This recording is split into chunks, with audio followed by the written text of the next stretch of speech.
एक बड़ी अपडेट है from Pakistan cricket and gladly एक बहुत अच्छी अपडेट है फ्रॉम पाकिस्तान क्रिकेट। पाकिस्तान ने अपना Asia cup as well as tri nation series का स्क्वाड अनाउंस कर दिया है। एंड पहली दफा ऐसा हो रहा है कि ये स्क्वाड देखने के बाद या पाकिस्तान का कोई स्क्वाड देखने के बाद दिल में गालियां नहीं बल्कि बहुत अच्छा फील हो रहा है, क्योंकि फॉर्मेट वाइज एक बहुत शानदार स्क्वाड अनाउंस किया गया है जिसमें सारे के सारे प्लेयर्स इन फॉर्म भी हैं एंड डिजर्व करते हैं अपना स्पॉट। सबसे पहले हम लोग डाल लेते हैं स्क्वाड पे नजर, उसके बाद बात करते हैं कि क्या इंप्रूवमेंट्स हो सकती थी इस स्क्वाड के अंदर एंड क्या और किस तरीके से टीम को चलाएंगे Salman Ali Agha as a captain. So squad पे एक दफा नजर डाल लें, आपकी स्क्रीन के सामने आ रहा होगा। Salman Ali Agha captain, Abrar Ahmed, Faheem Ashraf, Fakhar Zaman, Haris Rauf, Hasan Ali, Hasan Nawaz, Hussain Talat, Khushdil Shah, Mohammad Haris, Mohammad Nawaz, Wasim junior, Sahibzada Farhan, Saim Ayub, Salman Mirza, Shaheen Afridi and Sufiyan Muqeem. So I think each and every base इसमें आपके पास कवर है बड़े अच्छे तरीके से।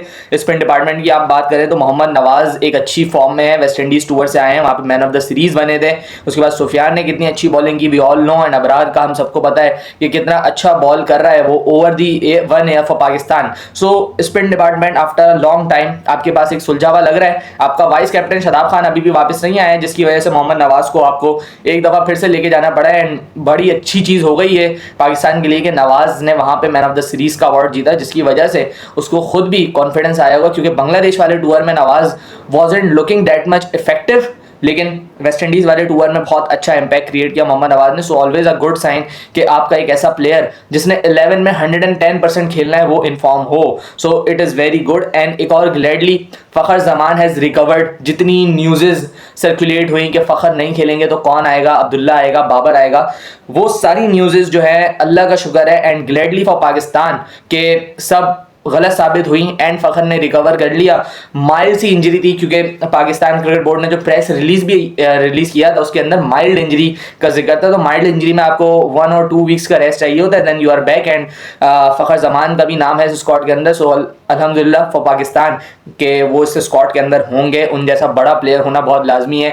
इतना एक्सपीरियंस 10 साल का तकरीबन एक्सपीरियंस फ़खर जमान के पास है और उसकी capability while playing a big game वो हम सबको पता है for Pakistan. So he can add a lot and he has done a lot to achieve this spot for Pakistan. उसके बाद अगर आप मिडिल ऑर्डर की बात करें तो देन यहाँ पे सलमान अली आगा, हसन नवाज, उसके बाद खुशदिल शाह को इंक्लूड किया गया है, हुसैन तलत को डाला गया है। Hussain Talat again a questionable choice, लेकिन हम लोग थोड़ा सा लिवरेज देते हैं इस दफ़ा पाकिस्तान क्रिकेट बोर्ड को इस हवाले से। और फिर उसके बाद अगर आप फास्ट बॉलिंग की बात कर लें, सलमान मिर्जा जिसके बारे में काफ़ी ज़्यादा लोग कह रहे थे कि इसको लाना चाहिए, जिस तरीके की इसने बॉलिंग की on the Bangladesh tour, specially last match में जैसे आउट किया इसने, सो इसको होना चाहिए इन द स्क्वाड। सो फाइनली उसको भी इंक्लूड किया गया है। सो पाकिस्तान ने रिस्पेक्ट दी है उन परफॉर्मेंस को जिन्होंने डोमेस्टिक में भी and as well as Pakistan के लिए भी अच्छा किया है in the last couple of series. So Salman Mirza is also back, which means हम लोग नए बॉल का अटैक शाहीन एंड सलमान देख सकते हैं। एंड दुबई जैसे ग्राउंड जहाँ पे फास्ट बॉलिंग को अर्ली ऑन थोड़ी सी सपोर्ट मिल सकती है, एंड देन ऐसे ग्राउंड जैसे शारजा है, अबू धाबी है, यहाँ पे जो है बॉल बहुत ज़्यादा फंस के आता है एंड स्पिनर्स का बहुत ज़्यादा रोल होता है इसमें। सो यहाँ पे हम लोग 2 स्पिनर्स की तरफ भी जा सकते हैं, which means Abrar and Sufiyan, adding to which Nawaz is also there in the squad. So ये भी हो सकता है। सो ऑलवेज अगर आपके पास इतने अच्छे ऑप्शंस आ जाएं सो आप बोलते हो कि आपकी साइड जो है वो बहुत ज़्यादा बैलेंस लग रही है इस वक्त।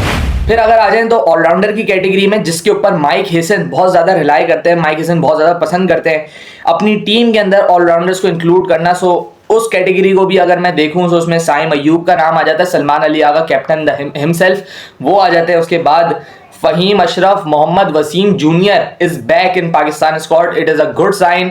वसीम की परफॉर्मेंस हम लोग हमेशा से हाईलाइट करते हैं एंड ये बात भी हमें पता है कि वसीम के साथ बड़ी ज्यादती होती है, उसको स्क्वाड्स में नहीं इंक्लूड किया जाता, लेकिन फाइनली वसीम को एक अच्छा टूर्नामेंट, एक बड़ा टूर्नामेंट मिल रहा है यहाँ पे पाकिस्तान की तरफ से, उस पर ट्रस्ट दिखाया है and I think he is a good inclusion. उसके बाद अगर मैं बात करूँ तो हुसैन तलत को भी आप ऑलराउंडर कह सकते हैं, लेकिन इतनी खास बॉलिंग आप नहीं समझता कि हुसैन तलत की है जो उनको ऑलराउंडर की कैटेगरी में डालें, लेकिन उनके नाम के साथ तो आप ऑलराउंडर ही लगाते हैं। सो उनको भी आप इसी में ही रख लें। उसके बाद खुशदिल शाह एक ऑलराउंडर यहाँ पे आपको दिख रहे हैं। सो ऑलराउंड कैटेगरी भी आपके पास फिल है। मोहम्मद नवाज को मैं भूल गया, इनफैक्ट वो भी एक ऑलराउंडर की कैटेगरी में ही आएंगे। सो सारी चीज़ें कवर्ड है। जिस तरीके से मैंने बोला, एक ऐसा स्क्वाड जिसको देख के खुशी हुई पहली दफ़ा पाकिस्तान क्रिकेट से आप एक्सपेक्ट नहीं करते हैं, और आप हमेशा ये एक्सपेक्ट करते हो कि कोई ना कोई 4-5 नाम ऐसे होंगे जो आउट ऑफ नो वेयर आके टीम में आ जाएंगे, लेकिन इस दफ़ा बहुत चीज़ें डिफरेंट है। एंड इस दफ़ा की जो टीम इन लोगों ने बनाई है वो काबिल तारीफ़ है, और बहुत सोच विचार करके बड़ी अच्छी टीम यहाँ पे दी है। बट अब यही बात है कि उस तरीके से परफॉर्मेंसेस आएंगी तो ही मेरे ख्याल से ये टीम का नाम बनेगा, सलमान अली आगा का नाम बनेगा। And before going into the event like world cup, ये दो टूर्नामेंट्स आपके पास पिवटल है, क्योंकि ये आपको बता देंगे कि आपकी टीम कहाँ खड़ी है। अच्छी बात मजीद ये है कि पाकिस्तान ने ये स्क्वाड दोनों चीज़ों के लिए अनाउंस किया, which means tri series as well as Asia Cup. So in 17 के 17 प्लेयर्स को पता है कि हम लोगों ने दोनों चीज़ें खेलनी, जिसकी वजह से एक लेवरेज मिल जाता है प्लेयर की मेंटेलिटी पे, प्लेयर के माइंड पे। वो बोझ नहीं आता कि यार अगर मैं इन 2 मैचेस में फेल हो गया तो क्या मैं T20 वर्ल्ड कप खेलूंगा, वो क्या मैं एशिया कप खेलूंगा या नहीं खेलूंगा। ये बहुत बड़ा चीज़ होती है। ये एक बड़ी अच्छी चीज़ की है जो पाकिस्तान नहीं करता कभी भी। आपने देखा होगा 2019 के वर्ल्ड कप में इंग्लैंड टूर के लिए कुछ और स्क्वाड, वर्ल्ड कप के लिए कुछ और स्क्वाड। फिर आपने देखा होगा 2021 में एक स्क्वाड अनाउंस किया, उसके बाद उसमें 7-8 चेंजेस कर दिए, सारे लड़कों को लेके आ गए वापस। 22 में भी ऐसा ही होता है, फिर उसके बाद 23 में भी ऐसे ही होता है। तो ये चीज़ें जो है पाकिस्तान को बहुत हॉर्न करती हैं कि जब आपको पता ही ना हो कि आपका कौन सा लड़का जा रहा है आगे, ये चीज़ें बहुत ज़्यादा क्वेश्चनेबल होती हैं। लेकिन फाइनली एक ऐसा फैसला लिया गया है जो स्टेबिलिटी देगा in the mind set of coach, captain as well as team players, कि उनको पता है कि हम लोगों ने दोनों इवेंट्स खेलने हैं, तो दोनों इवेंट्स के हिसाब से ही हम लोगों ने परफॉर्मेंस पे जज करना पड़ेगा प्लेयर्स को। अब उसके बाद एक ऐसा लड़का या 2 लड़के मैं समझता हूँ जो कि इस स्क्वाड के अंदर होने चाहिए थे, उनकी परफॉर्मेंसेज स्पीक्स फॉर देमसेल्व्स। वो हैं अब्बास आफरीदी एंड इरफान खान नियाजी। दोनों ऐसे प्लेयर हैं जिन्होंने PSL में बहुत ज़्यादा इंप्रेस किया। And Abbas Afridi T20 internationals में पाकिस्तान के लिए बड़ा अच्छा करता हुआ आ रहा है पिछले 1 साल से, जब से वो टीम के अंदर है। उसने बड़ी अच्छी बॉलिंग की हुई है फॉर पाकिस्तान इन मैचेस जो कि अब साउथ अफ्रीका में भी हुए, फिर उसके बाद बांग्लादेश में इवन उसने अपने बैट से भी थोड़ा सा दिखाया कि हाँ यार I can bat as well. So Abbas को होना चाहिए था। एंड आई थिंक जो प्लेयर इस स्क्वाड में क्वेश्चनेबल है वो हुसैन तलत है। हुसैन तलत आप देखें, अगर हुसैन तलत की मैं बात करूं, अगर आपने हुसैन को इन टीम डालना है तो Hussain can not bat at 6, Hussain can not bat at 7। Hussain ने कम से कम भी अगर बैटिंग करनी है तो 1 डाउन या 2nd डाउन करनी है उसके गेम के हिसाब से। एंड अगर आप हुसैन को 1 डाउन या 2nd डाउन करवाते हैं then why not you selected Babar Azam. वो उससे बेटर एंकर प्लेयर है, उससे बेटर टेक्निक वाला प्लेयर है, सो व्हाई नॉट। सो हुसैन तलत की जगह मेरे ख्याल से अब्बास हो सकता था। अब्बास बहुत ज़्यादा कॉम्प्लीमेंट कर देता चीज़ों को with the ball, better bowler है than Hussain Talat, better hitter है मैं कहूँगा देन हुसैन तलत। हुसैन अपना टाइम लेके खेलता है, डिफरेंट प्लेयर है, और बड़ा मुश्किल है हुसैन के लिए जगह बनाना 11 के अंदर। I don't know why he is in the squad.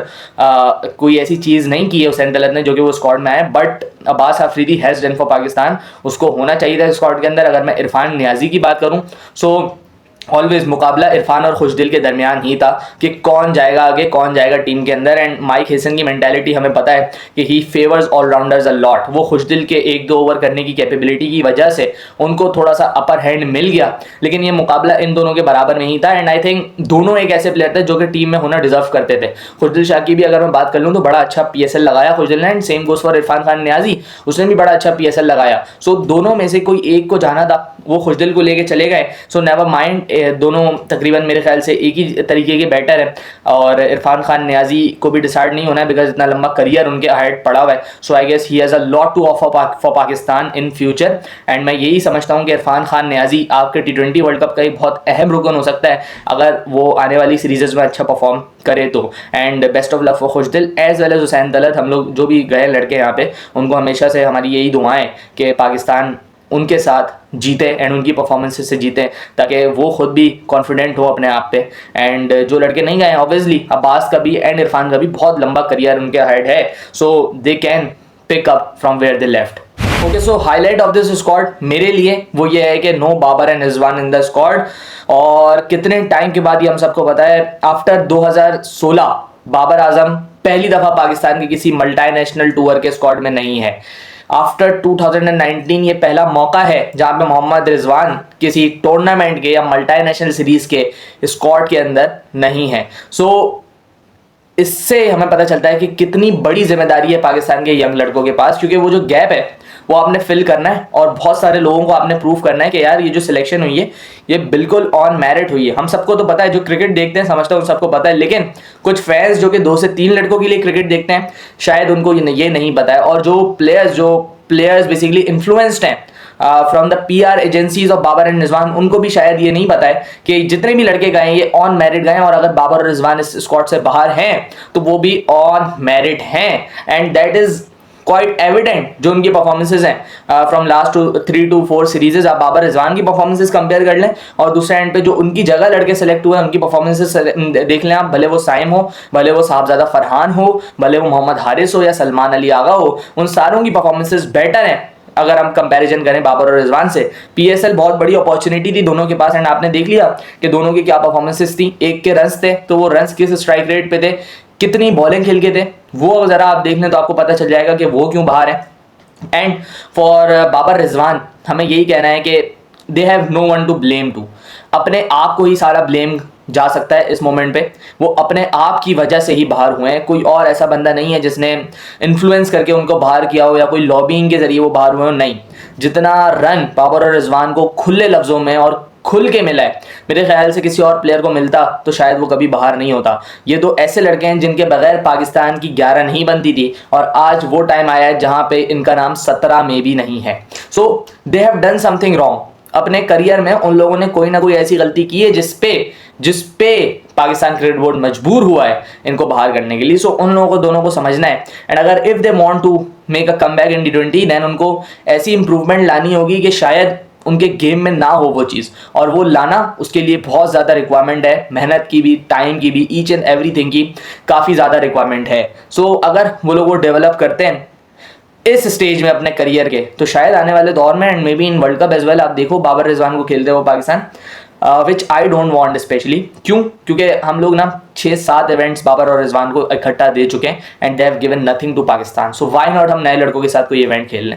अगर ये लोग नहीं भी जीतते तो कम से कम इन्होंने 7-8 इवेंट तो नहीं लिए ना।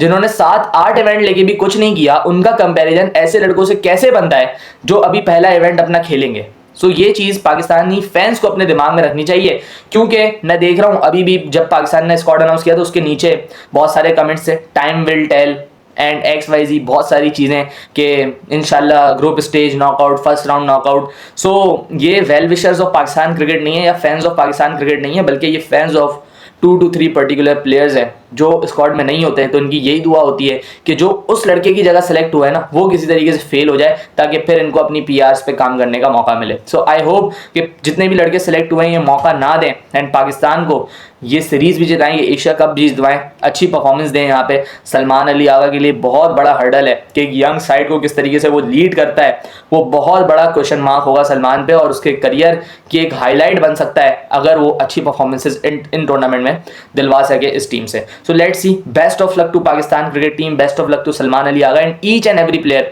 जो कि इस स्क्वाड के अंदर है। मैं यही उम्मीद करूंगा कि निडर क्रिकेट खेलें जिस तरीके से खेलते हुए आ रहे हैं, अपनी बेसिक्स पे रहें, and inshallah Pakistan will do, this team can do wonders in these 2 upcoming challenges।